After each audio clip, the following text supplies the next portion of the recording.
వెంకటేశ్వర స్వామి వారు మాట్లాడేవారు. తొండమాన్ చక్రవర్తి మీద కోపం వచ్చాక మానేశారు మాట్లాడడం.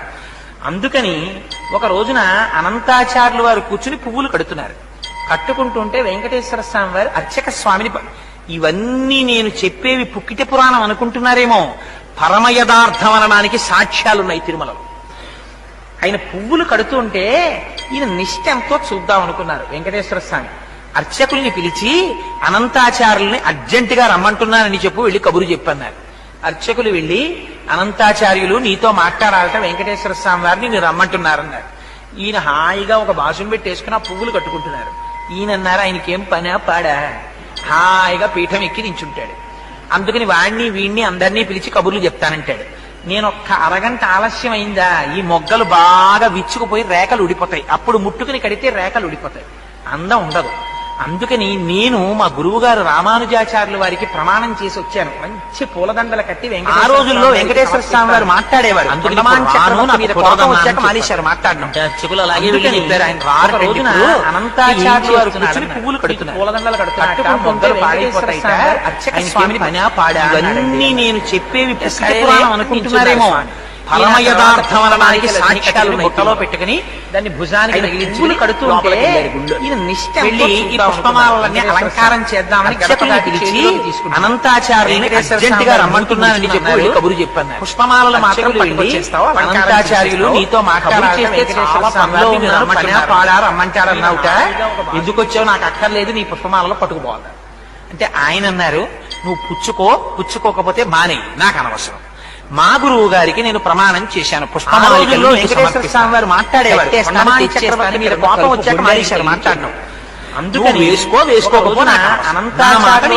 పువ్వులు కడుతున్నారు. అంటే వెంకటేశ్వర స్వామి వారు అన్నారు నీ కొండ నుంచి బయటికి చేస్తాను, ఇవన్నీ నువ్వెవరికి తోయించేయడానికి ముందు నువ్వు పరమయథార్థం అనడానికి సాక్ష్యాలు స్థలం వరాహస్వామి దగ్గర పుచ్చుకున్నాను. నేను మా గురువు గారి మాట ప్రకారం ఇప్పటికీ ఏటీసీ కాటేజెస్ అంటే అనంతాల్ వార్ ట్యాంక్ కాటేజెస్ అవే. అర్చకుల్ని నేను అనంతాచార్యుల్ని అర్జెంటుగా రమ్మంటున్నాను. వాళ్ళకి భగవంతుడు ఉంటాడేమో, నాకు భగవంతుడు రామానుజాచార్యులు నీతో మాట్లాడాలి వెంకటేశ్వర స్వామి వారిని నమ్మాళ్వారులనే పూజించేవారు. నమ్మాళ్వారులు వారి గురువు గారు, నమ్మాళ్వారుల్లోనే భగవంతుడిని చూసేవారు. అలా నాకు కూడా మా గురువు గారైనటువంటి రామానుజులే సమస్తం. ఆయనకి మాట ఇచ్చాను, నువ్వు వేసుకుంటే వేసుకోవాలి అతే మా రోజుల్లో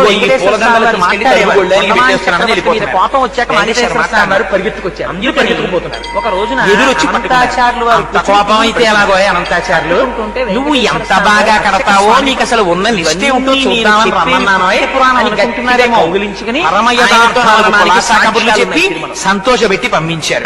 అనంతాచార్యుల వారి వైభవం ఆయనకు ఒకసారి జ్వరం వచ్చి అనంతాచార్యుల్ని అర్జెంటుగా రమ్మంటున్నానని చెప్పి వెళ్ళి కబురు చెప్పన్నారు. పంపిస్తుంటే వెళ్ళి ఆయన అనంతాచార్యులు నీతో మాట్లాడాలంటే వెంకటేశ్వర స్వామి గారిని రమ్మంటున్నారు. రావట్లేదే అనంతాచార్యులు 3 రోజుల నుంచి అని అడిగారు. ఆయనకి తెలియదా? అడిగితే అర్చకులు అన్నారు కొంచెం జ్వరంగా ఉందండి పడుకున్నాడు అన్నారు. మీరు వెళ్ళి అడగండి, జ్వరం తగ్గకపోతే వెంకటేశ్వర స్వామి ఆ రోజుల్లో వెంకటేశ్వర స్వామి వారు మాట్లాడేవారు. తగ్గిందా లేదా ఇంకా ఎక్కువగా ఉంటుందా అడిగి రమ్మన్నాడని అడిగి ఒక రోజున అనంతాచార్యులు వారు కూర్చుని పువ్వులు స్వామి పురుష వైభవం నేను చెప్పేవి పుక్కిట పురాణం అనుకుంటున్నారేమో, పరమయథార్థం అనడానికి సాక్ష్యాలున్నాయి తిరుమల. అందులో అని అడిగితే పువ్వులు కడుతూ ఉంటే ఈయన నిష్ఠ దయాళు అయ్యా, మీ ప్రభు ఐశ్వర్యవంతులతో సంధ్యావందనం చేయించేవాడు, మీ అనంతాచార్యులు అర్జెంటుగా రమ్మంటున్నారని చెప్పారు. అసలు అర్చకులు వెళ్ళి మీ మీద అనంతాచార్యులు నీతో మాట్లాడాకు వైద్యుల్ని పంపిస్తారా రమ్మంటున్నారు. అంత ఖాళీ దొరికింది ఏమిటి ఆయనకి, ఐశ్వర్యవంతులకి సంధ్యావందనం చేయించేవాడు, ఆయన నాకెందుకులే సేవ చేయడం అన్నారండి అన్నారు. అంటే వెంకటేశ్వర స్వామి వారు తనే బయలుదేరి వచ్చారు. వచ్చి ఆ రోజుల్లో వెంకటేశ్వర స్వామి వారు మాట్లాడేవారు. తొండమాన్ చక్రవర్తి మీద కోపం వచ్చాక మానేశారు మాట్లాడడం. అందుకని మాట్లాడకపోతే ఆయనే పాపం వెంకటేశ్వర స్వామి వారు కూర్చున్నారు. ఇవన్నీ యథార్థంగా జరిగిన వెంకటేశ్వర స్వామి వారు బల్ల మీద కూర్చుని ఇవన్నీ చెప్పే అనంతాచార్యులు తగ్గలేదా ఇంకా యథార్థం అనడానికి సాక్ష్యాలున్నాయి. పాపం మీకు ఇప్పటికి తీరుబడి ఆయన పువ్వులు కడుతూ నమ్ముకుని కొండ మీద నుంచి పుష్పకైర్యం చేస్తున్నాను. 3 రోజులైంది జ్వరం వచ్చి అర్జెంట్ నన్ను పలకరించడానికి తీరుబడి కుదరలేదు, వైద్యుల్ని పంపిస్తానన్నావుట. రమ్మంటున్నారు. లేవయ్యా మనస్సంత కష్టపెట్టుకోకయ్యా, నీకు జ్వరం ఉందో లేదో చూద్దామని వచ్చాను. అనంతాచార్యులు నన్ను చూడాలన్న భక్తే తప్ప వైద్యులతో వైద్యం చేయించుకుందామని కూడా నీకు కోరిక లేదు. ఆ రోజుల్లో చూడు, వెంకటేశ్వర నీకు స్వామి వారి ఎలా మాట్లాడేవారు. తగ్గించేస్తానో హనుమాన్ అని చక్రవర్తి ఒళ్ళంతా ఆడేశారు మాట్లాడి. పాపం వెంకటేశ్వర అందుకని స్వామి వారి వాత్సల్యం ఒక అంటే రోజున చూడండి, అనంతాచార్యులు మనం వారు ఒక్క అడుగు వేస్తే చాలు ఆయన 10 అడుగులు వేస్తాడు. అర్చక స్వామి ఒళ్ళంతా తగిలారు. పడుకున్నటువంటి అనంతాచార్యులు వారి ఆయనకి జ్వరమేమో తగ్గిపోయింది. లేచి నిలబడి కాళ్ళ సాక్ష్యాలున్నాయి తిరుమలలో. కడి స్వామి ఆయన పువ్వులు కడుతుంటే ఏం చెయ్యమంటారు? ఈయన ఎప్పటి నిష్టంతో నుంచో ఈ చూద్దాం. శరీరానికి ఉండిపోయిన వెంకటేశ్వర ఉద్రేకం, స్వామి. అహంకారాన్ని అర్చకుల్ని పిలిచి మీరొచ్చినా అనంతాచార్యులు కూడా కోపంగా అర్జెంటుగా మాట్లాడాను. రమ్మంటున్నాను, నీకు మీరు వెళ్ళి రాలేదని కబురు మనస్సులో ఉన్నటువంటి అర్చకులు వ్యగ్రత చేత అలా అనంతాచార్యులు మాట్లాడాను. నీతో మరో మాట్లాడాలి. స్వామి, వెంకటేశ్వర నన్ను స్వామి క్షమించండి అని రమ్మంటున్నారు. కాళ్ళ మీద పడ్డారు. ఈయన అనంతాచార్యులు నిన్ను క్షమించడం ఏమిటో అని పొంగిపోయి కౌగిలించుకుని పాపం గుళ్ళోకి వెళ్ళారు వెంకటేశ్వర స్వామి.